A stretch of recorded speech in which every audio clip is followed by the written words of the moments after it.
because we're down your way. Da-da-da-da, we're always down your way. Da-da-da-da, because I'm down your way. Da-da-da-da, I'm always down your way. Da-da-da-da, crikey. Hello and welcome to Downs Your Way. I'm Colin Speller and I'm here once again with the lady herself, Rebecca Downs. Hello!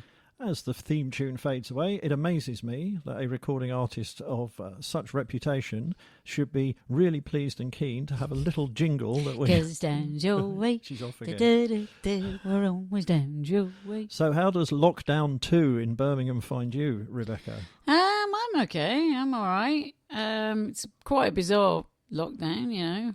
Spend money, you can do what you want. Don't spend money, you can't go around other people's houses. But we're coping with it. We're coping with it. Work, you can meet up.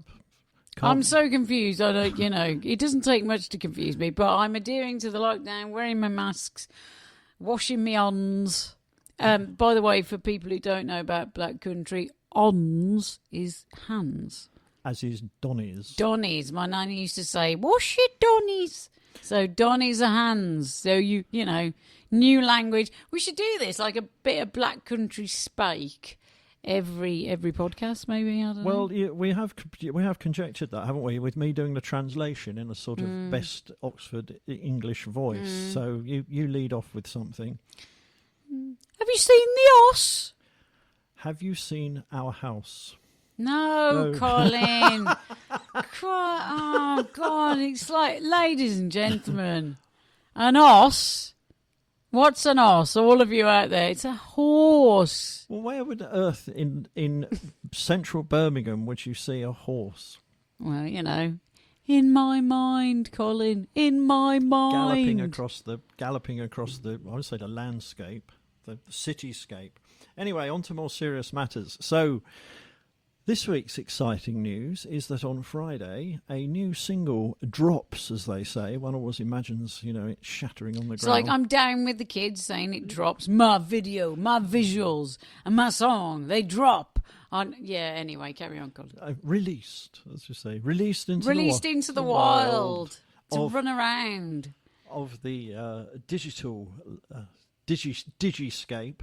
It's a new single, a remake of Wave Them Goodbye from More Sinner Than Saint. Wave them goodbye, wave them goodbye. The proper version of which you will be able to hear from midnight Thursday onwards. So, what... With special guest. Yes, well, I was coming to that. What inspired this remake with the special guest, Mr. Alan Nimmo of King? It's always been... one of mine and Steve's really favourite songs to play live, especially live. Some songs do translate to live better than others, got to be honest about that, and especially from a kind of fun point of view, this has always been a great song to play live. So we thought it would be a good idea to not let the album go without bringing it out, finally. The idea from getting Alan to do the vocals on it was, just sort of, again, one of my cheeky Black Country requests, thinking he'll say, "No way, Becky." I don't know what that accent is. I'm so sorry. I didn't realise he was Welsh. Australian. But he's such a great guy and he's such a great friend of mine. He said... I'm not going to do the accent. Yeah, no problem. So it was kind of just me being cheeky, thinking, well, I might as well ask, you don't ask, you don't get, all that sort of thing. But we'd have probably brought it out anyway. But having his vocal take on it, as well as Steve's, obviously, Steve's still doing all the BVs and, all the guitars, etc. So it's just, trying to bring something new, I think, to it as well. And I've always wanted Alan to sing a duet, sing on a track. So, bit of a dream come true. Thank you, big brother. So, because of the current situation and practicalities, this was not something that you did in the same room, as it were. So, Can you say a little bit about how it was put together? Well, you do, your vocals in one place in the studio you're recording them in, and he does them... I think he did them at home with a microphone, and then just flies the files via the magic of the internet to us. And then the amazing Chris Childs of Thunder mixed it all for us, and very well done as well. He mixed the original track. He did, yeah. So it was only obvious to go back to him. So that was basically new vocals applied to the original track. Yeah. Yeah. Okay. And the other challenge, of course, every track needs a video. Bless its cotton socks. Bless its cottons. And whilst producing music videos isn't the £250,000 worth of expense that I'm You told me we were spent... Okay. No. That Chesney Hawkes is rumoured to have spent on a video back in the 80s. My God. You can still run up hundreds and hundreds of pounds. So, but you know, that would have also included transporting everybody into the same place, probably offending some local lockdown rules, etc., etc. So, tell us about the social distancing video. The social distancing video, eh? Well, yeah, same thing. We did it separately. Steve recorded his stuff separately on, iPhones, cameras available. So did Alan, God bless him. And I recorded one in the rehearsal studio. Neil Ablard, our drummer, helped me do that. And then, Neil Ablard, our amazingly talented in many ways drummer, has put it all together for us. Thank God for him. And that video is going live on YouTube. Going to drop, Colin. It's going to drop. Have you not learned anything? No, this is slightly different because we're premiering. This is a premiere on Friday evening at 7 o'clock. So premiere at 7 o'clock. What will happen then is the video will suddenly magically go live, and Rebecca will be online to receive whatever reaction she gets and to comment. So if you write a little comment like, I'm thoroughly enjoying this, she will respond herself. Please, can you keep it light and friendly? It's quite funny when you get people that just go, I hate this. And you just think, did you really need to say that? I hate a lot of things. Well, I go online and I don't like a lot of things that I don't comment on them because it's a bit playground in it, but each to their own. Just, let's try and be kind to each other, folks. It's strange times we're living in. Yeah, it's quite interesting. As a relative newcomer to the music business in terms of my long and not so illustrious career, I do find it quite amusing or amazing, actually, that a publication will receive a number of reactions. I mean, globally, and this applies to a hell of a lot of artists a hell of a long way up the ladder, you could say that the most common reaction is indifference. If there's 65 million people in the country, then the vast, vast majority of those, even with a very successful artist, will take no notice of it at all. Obviously, you get a lot of enthusiasm from your fans, and maybe sometimes beyond. A new piece of art will draw more people in. And then there's this, it's what I call the YouTube factor. And that the way I calculate it is, if you go on YouTube and find a video that is, by any definition, innocuous. Well, and nice. And a nice, nice word. Yeah. Although I think years ago there was a teacher who said you shouldn't use the word nice. It was meaningless. But, something that is just, I don't know, a couple of baby seals playing together or something, whatever it happens to be. And it will have been viewed 10 million times. And it will have received, 1.5 million thumbs up. It will have also received 250 thumbs down. And I once worked out the percentage of that, and it was something like 0.1 of a percent, and that's what I call the YouTube factor. Out there is 0.1% of people who will get angry. Who are just angry at everything. Whatever you We're do. Just angry, for unless no you reason. publish a Slade cover, and then the percentage is a bit higher. That triggers a few more people. Which we thought it would. Yeah. But hey, Well, we knew that would happen. people are dying. Let's just, let's chill out, guys. So, new single on Friday. It's going out to Radio Folk this week. So, if you don't listen to it online, you should pick it up on your favourite radio station. It's on download. It's on all the streaming platforms. I say that with some trepidation because I know one or two of our biggest fans are absolutely hate streaming. So I always feel that I'm going to get a kind of response. We have to be on there, folks. Certain Scottish gentleman who is a fan of vinyl and probably once a week posts a Facebook update about how much he hates streaming. And the other little trick we're trying this time is we're putting a high quality download on our own website. Now this is straying into the technical, but I did consult no less a person than Mark Viner Stewart, our producer, and Ralph's father, who did tell me that this is actually kosher, as it were, but it's a 24-bit WAV file.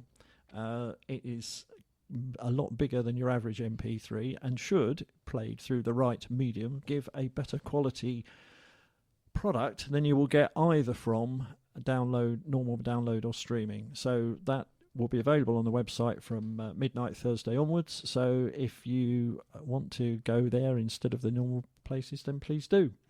And so, yes, any other comments you want to make about anything else you want to say about the single? It's just, for me, really, it's just, as I say, it's a live thing. When, if I get talk about vocals a bit, when you go up to the end bit and I've really got to sort of power belt it, I absolutely love doing that. And I always know my voice is on form when I do it, as easily and successfully as I can. So, yeah, I just bloody love singing it. And I love the song. So just hope you like this version too.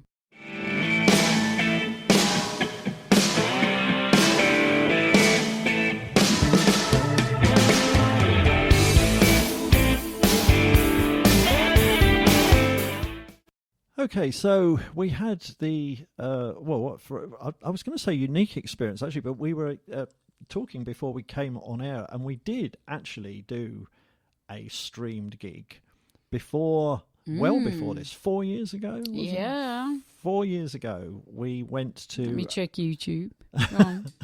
We went to a place in Gloucestershire that had set itself up with the ambition of streaming gigs, and had put a considerable amount of time, money and investment into it. And sadly, because it didn't really catch on at the time, it was 4 years ahead of its time, that enterprise failed. But we did go there and, with full broadcast quality microphones, cameras, etc., we did a streaming gig. But nevertheless, roll forward to COVID-19 times. Let's hope they don't release COVID-20 anytime soon.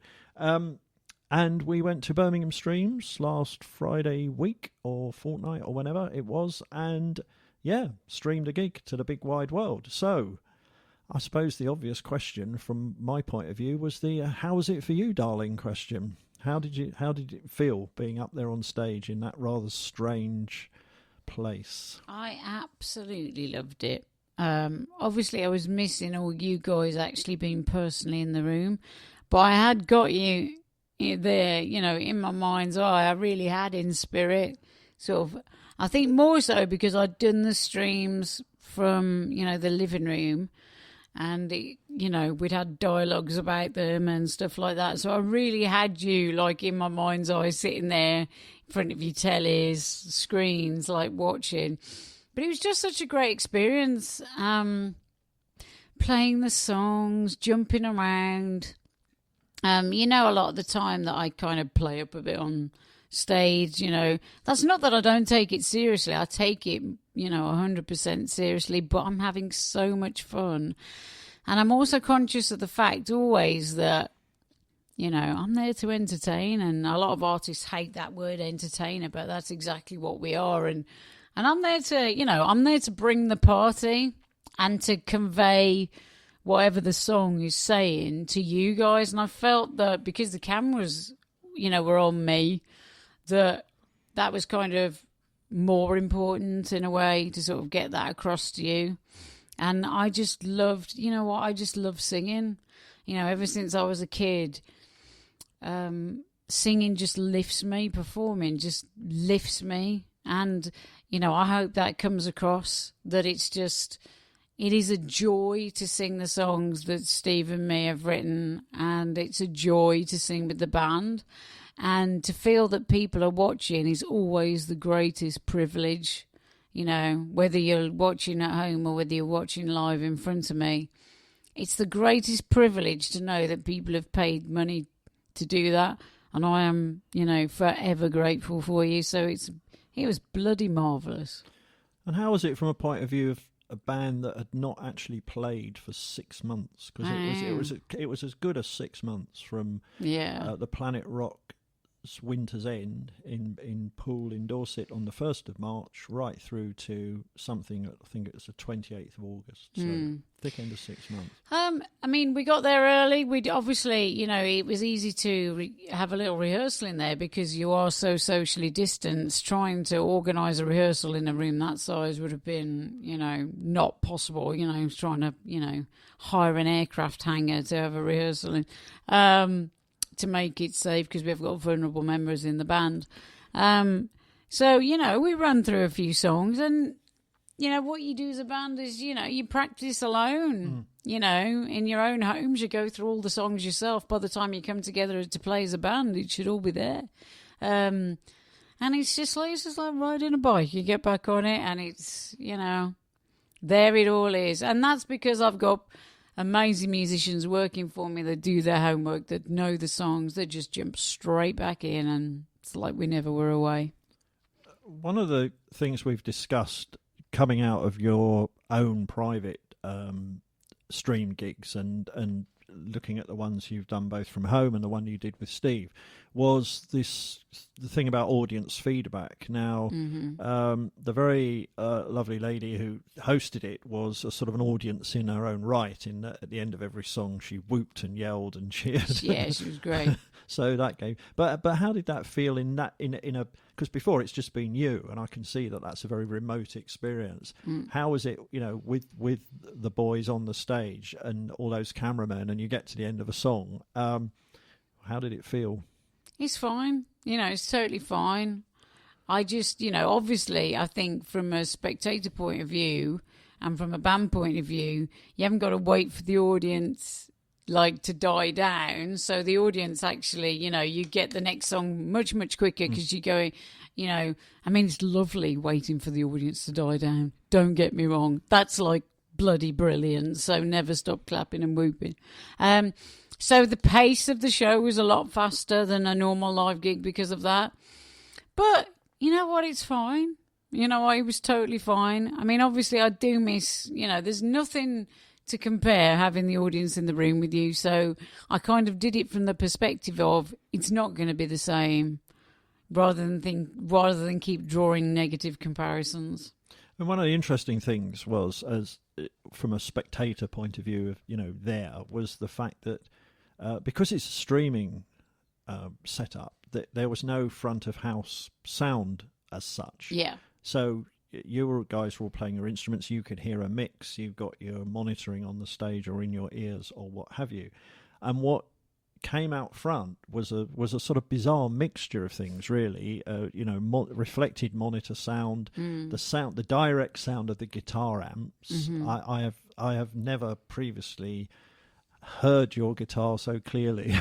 That's because every sound guy turns me down, Colin. Well, that was your thesis, but I think in fact in practice it's because, you know, in a bold front of house sound it does. Yeah, because my guitar is a rhythm guitar and it's meant to be part of the mix, not to stand alone. Yeah. And but you stepped out of that room and into the sound room, into the mixing room, and they were had speakers playing what was going out, and it was absolutely amazing. But it was a bit surreal, you know. Well, yeah, because basically you're getting the on-stage sound. Yeah. That's what you're getting. And the on-stage sound is weird when you've got a drummer in ears and a singer in ears. So where my monitor, if it was a live monitor on stage, would be pushing out a lot of my voice, you know, you've got that basically pushing out into my ears. So, you know. Yeah, it was interesting a couple of times because, you know, you could hear you singing unamplified, which was quite curious in many ways. But yeah, the volume I would point out wasn't much less than it normally is. You could tell it was coming direct from the back of the throat. Rather, the lungs were working hard. They were working hard, but it was it was a great experience.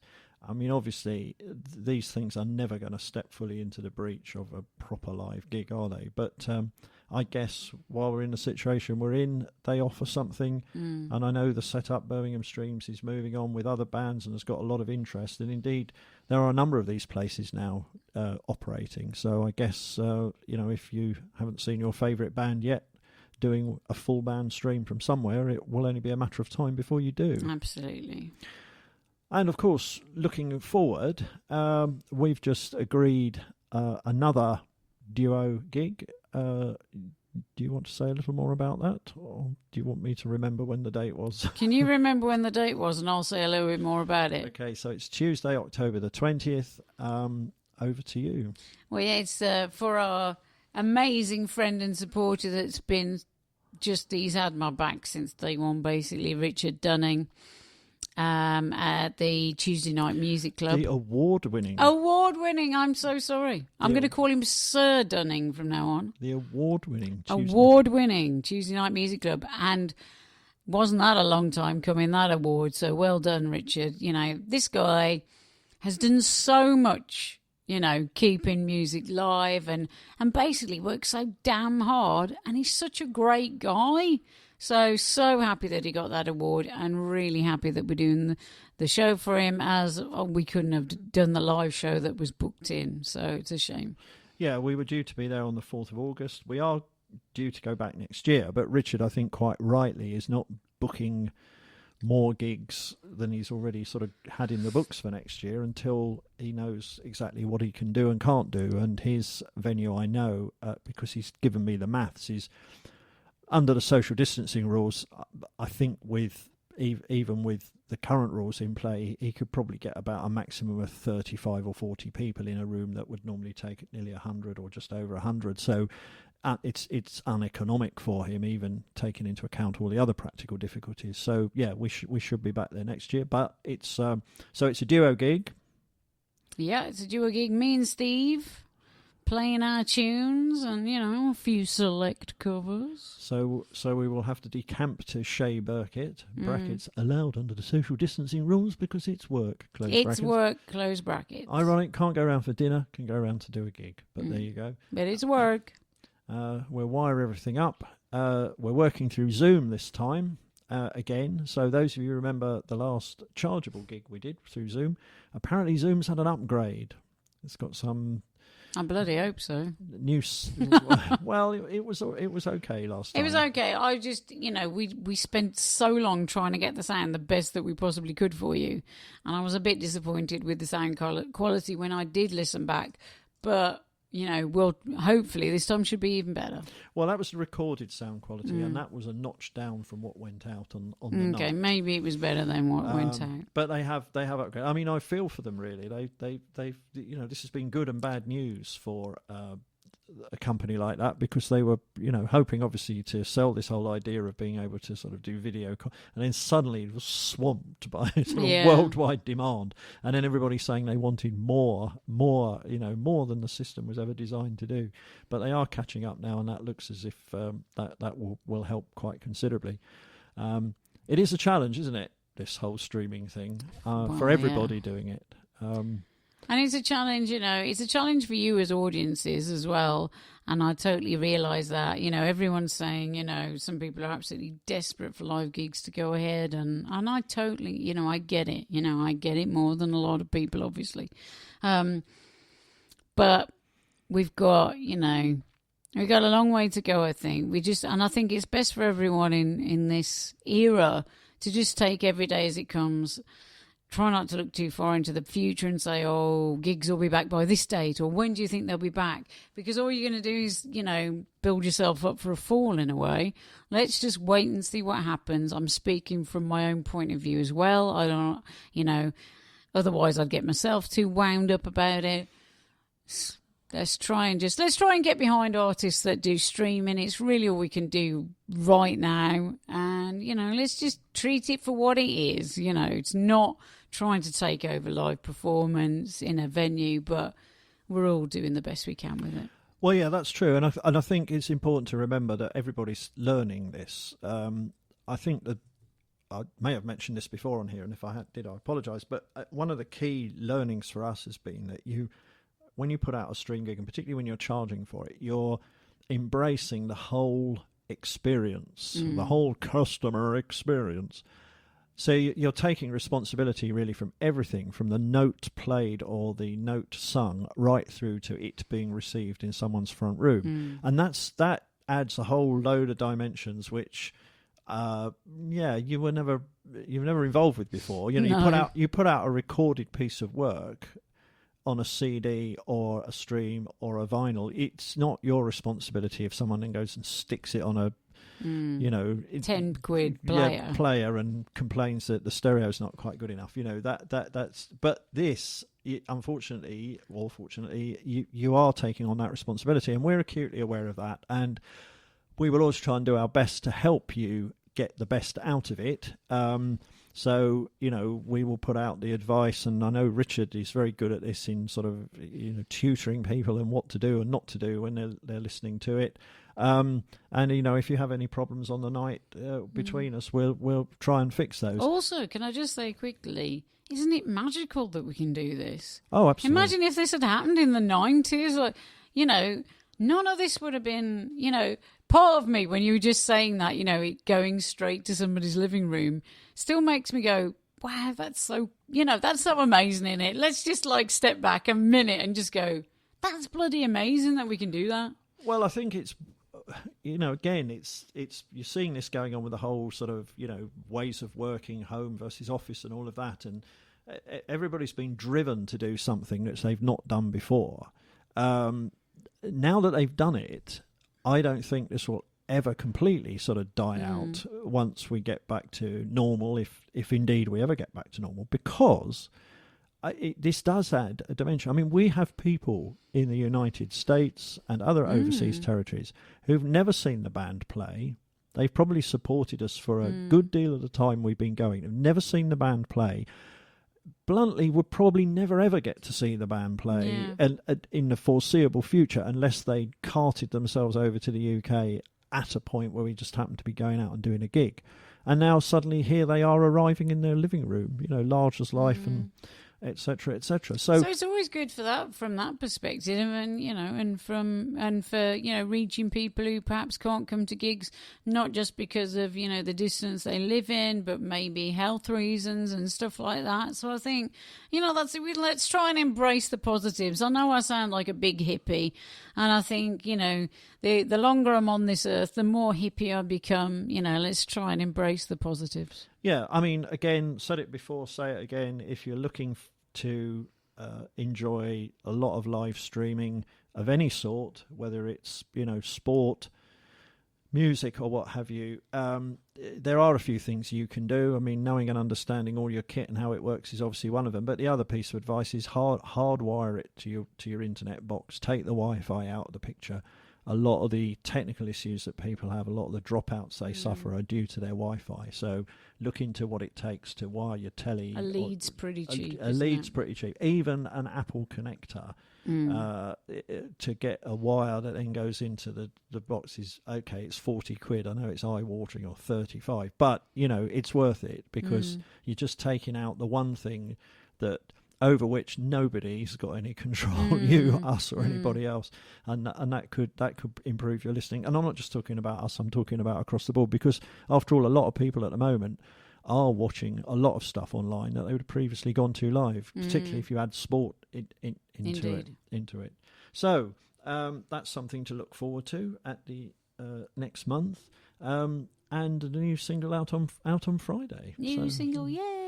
And after that, assuming this drags on, we will obviously put some other things in the diary, just as, but we're not going to keep doing it every 5 minutes, because I think there is a question of market saturation as well. Is there? I wonder, yes.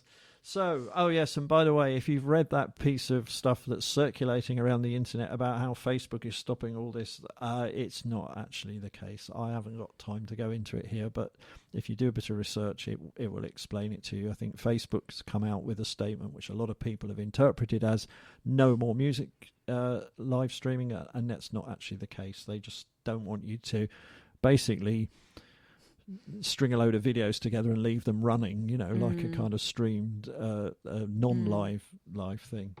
Okay, so I think that's about all the news from us for the time being. Have you anything you wish to add, Ms. Downs, before we? Yeah, just I know some of you are struggling there. I think a lot of people are struggling at the moment. And there's a lot of people that have been seriously affected. Lockdown, either physically, mentally, ecumenically, all these things, and I just want to I do see a lot on social media of when's this going to happen and when's that going to happen, and I hear you and everyone else hears you. I just think for your own health, just let's all try and take one day at a time. Let's all try and support each other. Let's be kind. Let's be as helpful as we can. As I say, just call me a bit, a big hippie, but I am one. Let's spread the love and keep it like that. I think more than ever now, we need to kind of spread that message of, let's help each other a little bit. And I send my love to you all, and I bloody miss you, but I'm right here for you. Well, on that note, we're doing our best to try and entertain you in a variety of ways. If there's anything else you think we can do within reason. I am not going to take up interpretive dance, okay? Well, I'm relieved to hear that. The sense of relief is palpable on this side of the table. If there's anything else that we can add to our repertoire of jolly things, then please do let us know. But in the meantime, I think that's all from us for now. So I will say goodbye. Goodbye, people.